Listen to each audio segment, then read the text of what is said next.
Rivka became pregnant, and the children were acting up. Inside her stomach. What did he say? Inside her stomach. Inside her stomach. And she said, if so, why am I thus? Lama zeh. And she went to inquire of Hashem. She went to the Beis Medrash of Shem ve'Ever to find out what's going on, and she got her answer that there are really two children. That's why they're fighting. They're not fighting with you, they're fighting with each other. Somehow that calmed her down. The Brisker Rav, Rabbi Yitzchak Zev Soloveitchik, says a very interesting idea into what Rivka was really saying. Lama zeh anochi. What do I need this for? So Rashi says, Lama zeh anochi, Misaver u'mispalelas al haroyan. Why am I, I prayed so much and I was desired, I don't know if desiring is a word. Why did I desire so much to have a child when the child's acting up? There's so much pain, fighting, it's just, what do I need this for? Maybe there's a problem. Maybe the child's not gonna live. It's not normal. She went to other pregnant women and found out if they had similar symptoms, and it turns out not, that she was unique, that she had strange symptoms. So she said, what do I need this for? That's the simple pshat. The Brisker Rav says a very interesting idea, a little bit of lumdus, but don't get carried away. It's not too heavy lumdus. There's no ksois, no bachber, no chaim. No, it's light lumdus. Lumdus light. The Gemara tells us in Brachas that there was a man named Chizkiyahu who could have been the Mashiach. He wasn't the Mashiach, was not the Messiah. Shmuel, he was not the Messiah. He was not the Messiah because he did not engage in reproduction. He didn't have children. Not having children is not a sin. Okay, he didn't engage in the activity. Now, why not? Because he was a great man. He could have been the Mashiach. He was supposed to be the Mashiach. You have to be a great man to be the Mashiach. It doesn't just mean giving out dollars. I mean, it's you have to be really very special. So such a man that would have been the Mashiach, right? He was a holy man. So he had nevuah, he had prophecy, and he saw that if he would have children, they'd be wicked. He would have a very bad son, like Menashe, or some wicked people. Menashe, yeah. I think there was a movie about him, right? Menashe or something? Okay. Yeah. You're my movie guy. Not about that Menashe. I didn't see the movie, I don't know. I don't know either. Okay. So how do you know it wasn't? About the movie, I never saw So was it about them? Was it about Menashe? No, it was not about Menashe. Just a regular guy in Brooklyn. Okay, getting back.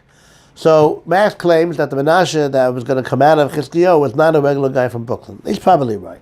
But B'kitzur Maisa, the king Menashe, the wicked Menashe, was going to be a descendant of Chizkiyahu. So he said, I don't want to be responsible to have bad, descendants. That's it. I'm not getting involved in this. I'm not going to have children. And he was not the Messiah. That's not what you're supposed to be doing. God says, why do you involve yourself in the secrets of God? What you're obligated to do, you have to do. That's what God tells the Shai Navi to tell Chizkiyahu. You're being punished because you don't make cheshbonos against the Torah. The Torah says you're supposed to have children. Doesn't say except for Chizkiyahu. Doesn't make exceptions. If you think you're going to have bad children, no. There's an obligation to have children. And therefore, you're not to go into the secrets of God. You have to do what you have to do. That's what the Gemara says in Parshas. Says the Brisker Rav, a very cute shot. That's what Rivka was saying. The time on Chizkiyahu was, you're obligated, and therefore you can't make cheshbonos connected the Torah. Says Rivka, I'm a woman. A woman is exempt from Puruvu. A woman is exempt from having children. We need a woman to have children. Don't get me wrong, right? Even nowadays, they still haven't found a way for two men to have a child, right? So, a woman is an integral part of the mitzvah Puruvu. All women who are watching this, I'm sure I have thousands of women followers, I'm sure, right? So don't get carried away. We need you. You're part of the mitzvah. You're a major part of the mitzvah. But you're exempt from the mitzvah Puruvu. Women are not obligated to the mitzvah of having children. For another share, I can explain why the Talmud based on a verse in Genesis much earlier. But for now, take my word for it. Women are exempt from Pur Revu. They're obligated to help the husband be Mekayim, fulfill his mitzvah. But as far as a woman's mitzvah, she's exempt from the mitzvah of Pur Revu. So says Rivka, Loma Zaranochi, what do I need this for? I don't want to have bad children. You hear? She saw that she was going to have Esav. So she said, what do I need this for? It's one thing. Chizkiyahu, he was obligated to have children. And God said, why are you getting involved in the secrets of a God? Because you're obligated. Once you're obligated, Max, you can't make cheshbonos. Says Rivka, Lama Anochi. Look at me, Anochi. I'm a woman. I don't need this. I'm not obligated in Pur Revu. Therefore, she was entitled to say, I don't want to have children. Lama Anochi. Because I'm a woman. A man can't say. A man can't say, I don't want to have children because a man's obligated to have a child. Don't laugh, Max.